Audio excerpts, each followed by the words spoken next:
Assalamu alaikum and good morning dear students. Today is our lecture number 43. बच्चों हम लोग lecture number 42 में तक जो है हम ग्रामर ट्री और बुक से जो रिलेटेड यूनिट्स है हम उनको कंप्लीट कर चुके हैं और आज हमारा जो कम्प्रीहेंशन वर्क है जिसमें हम टेंसेस जो हैं वो स्टार्ट करने जा रहे हैं। और आज हम सबसे पहले जो स्टार्ट करने जा रहे हैं वो प्रेजेंट टेंसेस बेसिकली होती क्या हैं, यानी कि किसी भी काम का जो होना है या हमारा जो एक्शंस है वो तीन तरह के टाइम्स में होते हैं। और कौन कौन से टाइम होते हैं वो सबसे पहले जो मौजूदा होगा वो प्रेजेंट, ठीक है। उसके बाद जो हमारा गुजर जाएगा टाइम उसको हम पास्ट में कहेंगे और जो हमारा कमिंग अप होगा आने वाला उसको हम फ्यूचर टेंस कहते हैं। तो आज बच्चों हम प्रेजेंट इंडेफिनिट टेंस यानी कि मौजूदा वक्त के बारे में पढ़ेंगे कि जुमले हमें कैसे पता चले कि ये जुमला आया कि प्रेजेंट का है, पास्ट का है या फिर फ्यूचर टेंस का है। सबसे पहले प्रेजेंट इंडेफिनिट टेंस यानी कि जिसमें मौजूदा वक्त को शो किया जाता है और बेसिक सेंस में यूनिवर्सल ट्रुथ्स हैं, हैबिट्स हैं, रूटीन्स वर्क जो हैं ये इसमें शामिल होते हैं। उर्दू में जुमले की पहचान क्या होती है, हमें कैसे मालूम होगा कि ये जुमला प्रेजेंट का है। उसके लिए जुमले के आखिर में आता है ता है, ती है, ते हैं, ठीक है। ये जुमले के आखिर में ये वर्ड्स आते हैं जिनसे हमें पता चलता है। फॉर एग्जांपल अगर मैं बोलूँ वो सेब खाता है, परिंदे हवा में उड़ते हैं, मैं स्कूल जाता हूँ, लड़के क्रिकेट खेलते हैं। अब देखिए आप जो मैं आपको वो जुमले बोल रही हूँ इन जुमलों में आप मोस्टली या अम्मी खाना पकाती हैं, तो इन जुमलों में ता है, ती है और ते हैं जो है जुमले के एंड पर आता है। यानी कि जुमले के उर्दू में अगर जुमले के आखिर में ता है, ती है, ते हैं आता है तो इट्स मीन कि ये जुमला क्या होगा, प्रेजेंट इंडेफिनिट का होगा। और हम सेंटेंस का स्ट्रक्चर क्या होता है, सबसे पहले होता है सब्जेक्ट यानी कि जिसके बारे में बात हो रही है सेंटेंस, फिर उसका एक्शन आता है, उसके बाद वर्ब और लास्ट में आपका ऑब्जेक्ट होता है जिसकी वजह से काम होता है या जिस पर काम वाक़या होता है। अब हम सेंटेंस स्ट्रक्चर की जब बात करते हैं तो यहाँ पर सबसे पहले सब्जेक्ट, उसके बाद फर्स्ट फॉर्म ऑफ वर्ब और ऑब्जेक्ट जो है होता है। सब्जेक्ट के साथ वर्ब और फॉर्म ऑफ वर्ब जो है हमने देखनी है कि अगर हमारे पास जो हमारा सब्जेक्ट है वो सिंगुलर है, ही, शी, इट सिंगुलर और एनी नेम कोई भी नाम है, तो उसके लिए हम फर्स्ट फॉर्म के साथ एस और ई एस का एडिशन करते हैं, ठीक है। सब्जेक्ट अगर हमारा है ही किसके लिए यूज़ करते हैं हम, बॉय के लिए, शी गर्ल के लिए और इट जो नॉन लिविंग थिंग्स के लिए। और सिंगुलर जब आपका सब्जेक्ट होगा तो हम उसके लिए हम यूज़ करते हैं वर्ब के साथ एस और ई एस। लेकिन जब आपका subject I, we, they, you और प्लूरल कोई भी हो जाता है तो उसके लिए हम फर्स्ट फॉर्म के साथ जो है एस और ई एस का इस्तेमाल नहीं करते हैं। तो उसके लिए जस्ट जो है फर्स्ट फॉर्म ऑफ वर्ब जो है यूज़ होती है विदाउट एस और ई एस।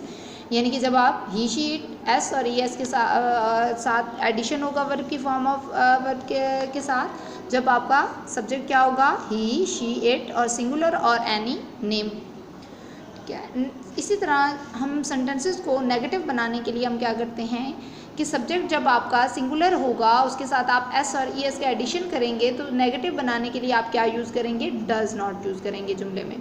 लेकिन अगर आपका सब्जेक्ट जो है वो सिंगुलर नहीं है, आई, वी, यू और दे हैं और प्लूरल है तो उसके लिए आप डू नॉट यूज़ करेंगे।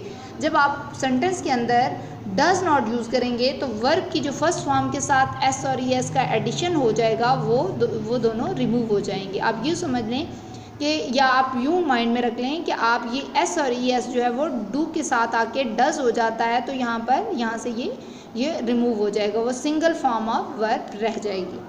इसी तरह इंट्रोगेटिव बनाने के लिए भी सेंटेंस को डू और डज को ट्रांसफ़र कर देते हैं हम जुमले के शुरू में। उस टाइम पे डू डज शुरू पे में ट्रांसफ़र होके सब्जेक्ट होगा, फिर वर्ब होगा और उसके बाद ऑब्जेक्ट होगा। नेगेटिव इंट्रोगेटिव सेंटेंस यानी कि जिसमें बात नहीं में होगी और दूसरा क्वेश्चन भी पूछा जाएगा तो उसमें डू डज के साथ सब्जेक्ट के बाद नॉट का एडिशन होगा।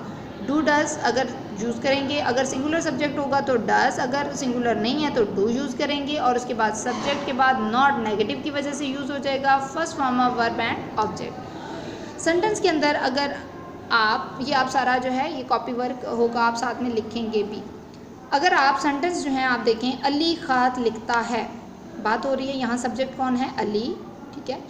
उर्दू में और इंग्लिश में सेंटेंस स्ट्रक्चर में फ़र्क क्या होता है बच्चों? अगर मैं अब आप देखें, ये उर्दू में एक जुमला लिखा गया है और इसमें ता है, एंड पे आ रहा है। यहाँ पर ये सब्जेक्ट, ख़त उसका ऑब्जेक्ट और लिखता है उसका वर्ब है। यहाँ पर जो सेंटेंस स्ट्रक्चर बनता है वो सब्जेक्ट, ऑब्जेक्ट और वर्ब का बनता है। यानी कि उर्दू में जुमले में सेंटेंस स्ट्रक्चर में वर्ब एंड पे चला जाता है, लेकिन इंग्लिश में सेंटेंस स्ट्रक्चर में वर्ब एंड पे नहीं होता, बल्कि वो मिड में होता है। सबसे पहले सब्जेक्ट, फिर वर्ब और लास्ट में ऑब्जेक्ट। यहाँ सेंटेंस में पहले आप देखें कि बात किसके बारे में हो रही है, अली। सब्जेक्ट कौन हो गया, अली। अब अली काम क्या कर रहा है, अब वर्ब पे आ जाए। जुमला आप देखिए कि ता है, अली नेम है, सिंगुलर सब्जेक्ट, और ता है, लिखने को हम क्या कहते हैं, राइट, ठीक है। अब हम जब सेंटेंस फॉर्म करेंगे तो हम सब्जेक्ट के बाद वर्ब की तरफ बढ़ेंगे और एंड पे हम ऑब्जेक्ट, यानी कि हमारा लेटर कहाँ आ जाएगा, वो ऑब्जेक्ट एंड पर ट्रांसफ़र हो जाएगा। अब आप इस सेंटेंस को कैसे फॉर्म करेंगे, अली राइट्स हो जाएगा, क्योंकि अली सिंगुलर है और नेम है। Writes a letter, Ali writes a letter, ठीक हो गया। अली ने, अली क्या लिखता है। अब देखिए ता है, जुमले के आखिर में क्या यूज़ हो रहा है, ता है। इट्स मीन कि ये प्रेजेंट का है, अभी मौजूदा वक्त को ये जाहिर कर रहा है। अब इसी को जब हम सेंटेंस को नेगेटिव फॉर्म में चेंज करेंगे तो एस और एस का एडिशन होने की वजह से हम क्या यूज़ करेंगे, does not. Ali does not right. अब राइट्स का एस जो है वो रिमूव हो जाएगा और जस्ट राइट रह जाएगा। आप ये समझ लें कि ये एस जो है वो डू के साथ डज में ट्रांसफ़र हो गया और यहाँ जस्ट राइट रह जाएगा। यानी कि आप डज और एस दोनों एक सेंटेंस में 2 टाइम एस और एस का एडिशन नहीं हो सकता। तो आपने डज के साथ क्योंकि एस एस का एडिशन हो चुका है तो ये सिंगल राइट हो जाएगा, आ लेटर अली ख़त नहीं लिखता है। अब इसी को जब आप क्वेश्चन फॉर्म में करते हैं, क्या अली ख़त लिखता है, अब आपने जो डज यूज़ किया है सेंटेंस नेगेटिव बनाने के लिए वही आप ट्रांसफ़र कर देंगे शुरू में। Does Ali, sorry negative interrogative है, क्या अली ख़त नहीं लिखता है। डज अली, क्योंकि नेगेटिव भी है तो इसमें नॉट का बी एडिशन होगा, नॉट राइट अ लेटर, और आपने क्वेश्चन मार्क भी लगाना है।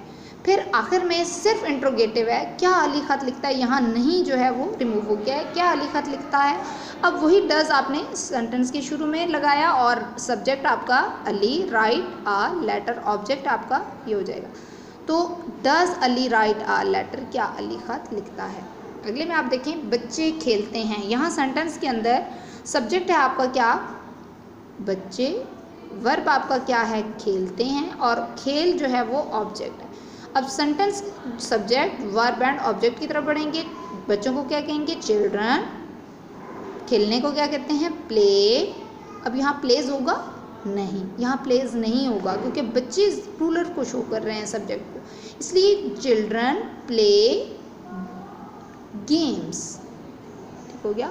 तो चिल्ड्रन प्ले गेम्स। जब नेगेटिव फॉर्म में चेंज करेंगे तो आप देखें कि एस प्ले के साथ एस सी एस का एडिशन नहीं है तो हम डू नॉट यूज़ करेंगे नेगेटिव बनाने के लिए। क्या बच्चे नहीं खेलते हैं, the children do not play games.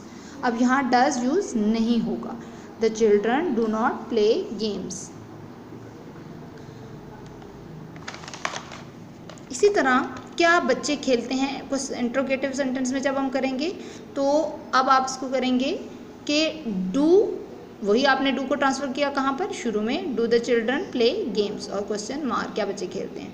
क्या बच्चे खेल नहीं खेलते हैं, अब ये क्वेश्चन मार्क भी है और नहीं भी है, यानी कि इंट्रोगेटिव नेगेटिव इंट्रोगेटिव है, यानी कि दोनों नहीं भी आपने यूज़ करना है और क्वेश्चन मार्क के लिए आपने डू भी स्टार्ट में ट्रांसफ़र करना है। Do the children not play games, do आपने स्टार्टिंग में और नॉट आपका नेगेटिव की वजह से यूज़ हुआ और आपने इसको क्वेश्चन को सेंटेंस को इंट्रोगेट में चेंज कर दिया। इसी तरह बच्चों आपने ये आपका सेंटेंसेस और उनके स्ट्रक्चर्स और प्रेजेंट इंडेफिनिट टेंस के आपका सारा काम जो है ये कॉपी पर होगा। उसके साथ साथ आप खुद से जो जुमले फॉर्म करेंगे, मैं कुछ आपको 5 सेंटेंसेस देती हूँ, बल्कि 3 सेंटेंसेस देती हूँ और आपने इनको खुद से आपने राइट करना है प्रेजेंट इंडेफिनिट टेंस के। अम्मी खाना पकाती हैं, ठीक है, अम्मी खाना पकाती हैं, लड़कियां गाना गाती हैं, मैं कहानी पढ़ता हूँ। ये 3 जुमले हैं और इसका इसी तरह आप नेगेटिव भी बनाएंगे, इंट्रोगेटिव भी बनाएंगे और नेगेटिव इंट्रोगेटिव भी बनाएंगे। ये आपने खुद से इन तीनों सेंटेंसेस को आगे, यानी कि 3 के एक सेंटेंस की 4 पार्ट्स हो जाएंगे, तो ये टोटल 12 सेंटेंसेस आपने ये खुद से प्रैक्टिस करने हैं प्रेजेंट इंडेफिनिट टेंस के।